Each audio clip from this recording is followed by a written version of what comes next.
Halo, Assalamualaikum warahmatullahi wabarakatuh. Bertemu lagi dengan saya, Bulia, dengan mata pelajaran Otomatisasi Tata Kelola Humas dan Protokolan untuk materi SMK kelas 11. Kita akan melanjutkan bab kemarin tentang ruang lingkup kehumasan.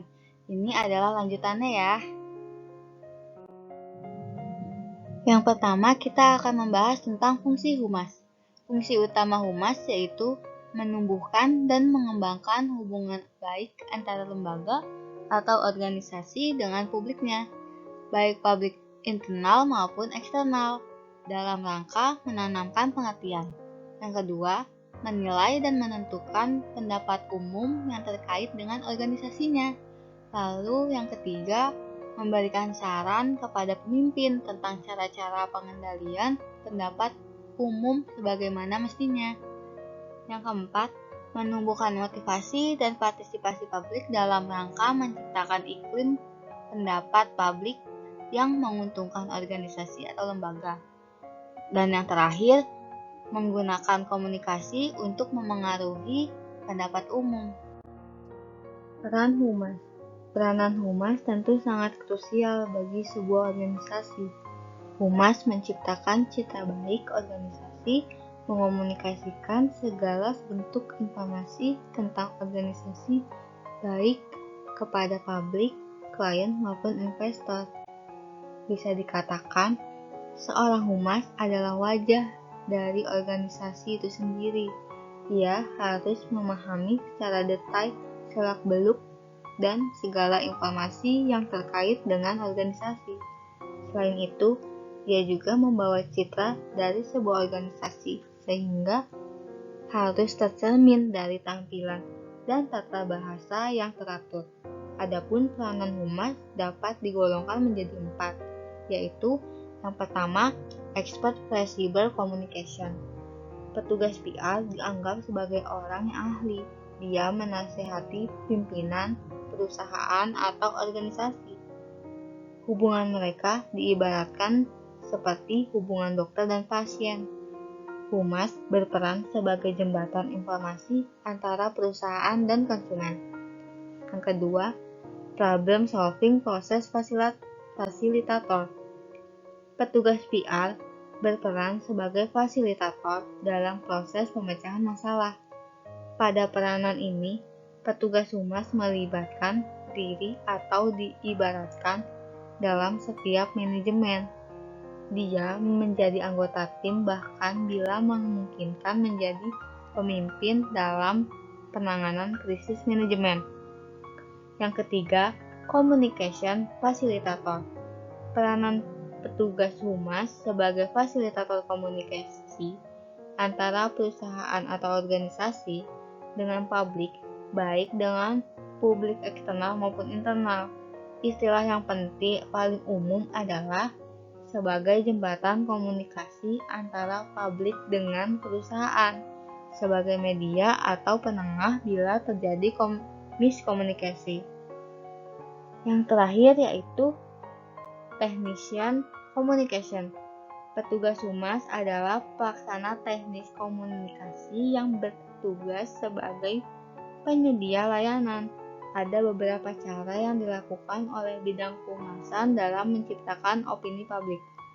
Antara lain, yang pertama tekanan, pressure, memberikan pengaruh baik kepada individu karena memiliki kewibawaan. Yang kedua, membeli, buying. Kegiatan ini sama seperti membeli amplop atau suara opini publik. Ini diperlukan dalam rapat pemegang saham perusahaan untuk menjaga citra perusahaan. Yang ketiga, bujukan atau persuasif. Tindakan persuasif adalah hal yang paling tepat untuk membentuk opini publik. Itulah peranan humas. Selanjutnya kita akan membahas tentang macam-macam humas. Humas yang pertama yaitu humas pemerintah, di mana humas yang dibentuk dengan tujuan untuk mempublikasi atau mempromosikan kebijakan-kebijakan pemerintah. Humas pemerintah pada dasarnya tidak bersifat politis. Tugas pemerintah memang sangat berat, sebab masyarakat yang dihadapi terdiri atas berbagai publik dengan kepentingan yang sangat kompleks. Yang kedua, yaitu humas industri dan bisnis.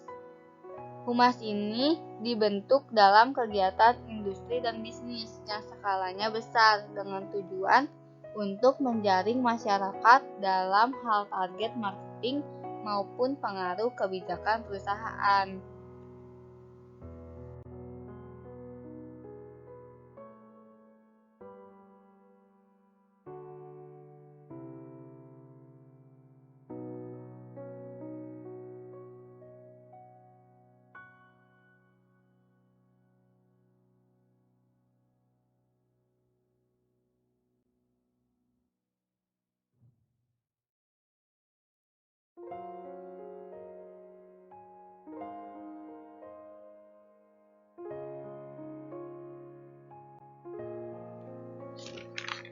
Aspek-aspek humas.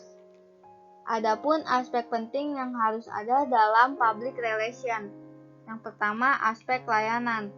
Tujuannya untuk menemukan dan menarik klien baru, memelihara dan mempertahankan orang-orang perusahaan yang sudah dimiliki, menarik mantan klien kembali ke perusahaan, dan mengurangi biaya pemasaran dan pelayanan klien. Contohnya, bersikap ramah-tamah terhadap klien. Yang kedua, aspek komunikasi. Perubahan dengan memasukkan aspek komunikasi atau hubungan dua arah. Contohnya, sebelum melakukan pengumuman, PR harus melibatkan pembuatan kebijakan kunci untuk menerima reaksi dan umpan balik. Yang ketiga, aspek kesetiaan. Memengaruhi perilaku orang secara individu maupun kelompok saat saling berhubungan melalui dialog dengan semua golongan, di mana persepsi, sikap, dan opini untuk mencapai suatu kesuksesan sebuah perusahaan di mana dia berada. Contohnya, menjadikan orang-orang lain memahami suatu pesan demi menjaga reputasi atau citra lembaga yang dimilikinya. Yang ketiga, aspek produktivitas. Filosofi dan spirit tentang produktivitas sudah ada sejak awal peradaban manusia, karena makna produktivitas adalah keinginan dan upaya untuk selalu mengingat kualitas kehidupan dan penghidupan di segala bidang. Contohnya, merancang pesan tematik agar pesan yang disampaikan oleh organisasi memiliki keseragaman atau keterkaitan pesan. Dan yang terakhir, aspek etika dan moral. Public relation atau humas adalah salah satu profesi yang memiliki kode etik. Contohnya, tidak menggunakan metode yang menghina klien atau majikan lain. Selanjutnya kita akan membahas tentang proses tahapan kerja public relation atau humas. Dalam melaksanakan kegiatan public relation tersebut, dikenal tahapan-tahapan untuk mencapai tujuan yang efektif. Adapun tahapan-tahapan public relation menurut Gottlieb and Center dalam Rahmadi tahun 2001 halaman 111 dibagi menjadi 4 tahap sebagai berikut. Yang pertama, fact-finding. Langkah pertama sangat penting, artinya bagi kesuksesan program humas. Fact-finding adalah pencarian fakta, data, atau informasi yang mendukung program humas. Pada tahap ini, seorang praktisi dapat menganalisa data dan informasi yang sudah tersedia baik di buku, jurnal, majalah, atau sumber-sumber data lain dan informasi lainnya. Yang kedua, planning decision, perancangan pengambilan keputusan. Memberikan sikap, opini, ide, dan reaksi yang berkaitan dengan kebijaksanaan. Dilakukan pula penetapan program kerja organisasi yang sejalan dengan kepentingan atau keinginan-keinginan pihak berkepentingan. Yang ketiga, communication. Tahap berikutnya adalah tahap komunikasi atau pelaksanaan kegiatan.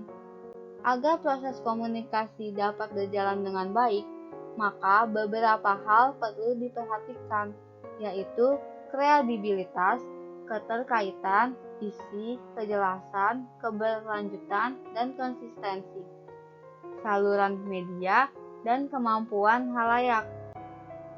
Faktor-faktor tersebut perlu diperhitungkan secara sungguh-sungguh agar kegiatan yang dilakukan dapat berhasil sesuai dengan harapan. Dan tahapan yang terakhir yaitu evaluasi. Tahap evaluasi, pelaksanaan kegiatan humas harus dievaluasi agar permasalahan atau hambatan yang ada dapat diatasi dan dipecahkan. Dalam tahap keempat ini, praktisi humas harus mempunyai keterampilan dalam menelaah hasil-hasil yang diperoleh dengan menggunakan berbagai alat bantu, misalnya riset mengenai pendapat umum, riset mengenai perilaku, motivasi, analisis isi, dan lainnya. Dan pembahasan kita yang terakhir yaitu tentang manfaat public relation. Menurut Frank Jevkin, manfaat khusus keberadaan public relation meliputi kegunaan public relation dalam mengolah dan pelaksanaan. Antara lain, manajemen krisis. Semua organisasi pasti pernah mengalami krisis, sehingga dibutuhkan adanya persiapan dalam mengatasi. Divisi humas akan bermanfaat sebagai tim manajemen krisis dalam organisasi yang berhubungan dengan masyarakat. Yang kedua, penerbitan desktop. Manfaat humas sebagai penertiban desktop sangat penting pada sebuah organisasi, dan organisasi zaman sekarang lebih membutuhkan operator komputer yang berdedikasi ketimbang editing profesional. Yang ketiga, identitas perusahaan. Staf humas bertugas menciptakan identitas perusahaan. Tugas ini sangat penting karena menyangkut semua aspek organisasi secara keseluruhan dan merupakan bagian penting dari semua jenis komunikasi dalam organisasi. Yang keempat, hubungan parlementer. Beberapa organisasi membutuhkan humas yang berhubungan dengan pemerintah, parlementer, dan birokrat di instansi pemerintah. Dan yang terakhir adalah public relation finansial.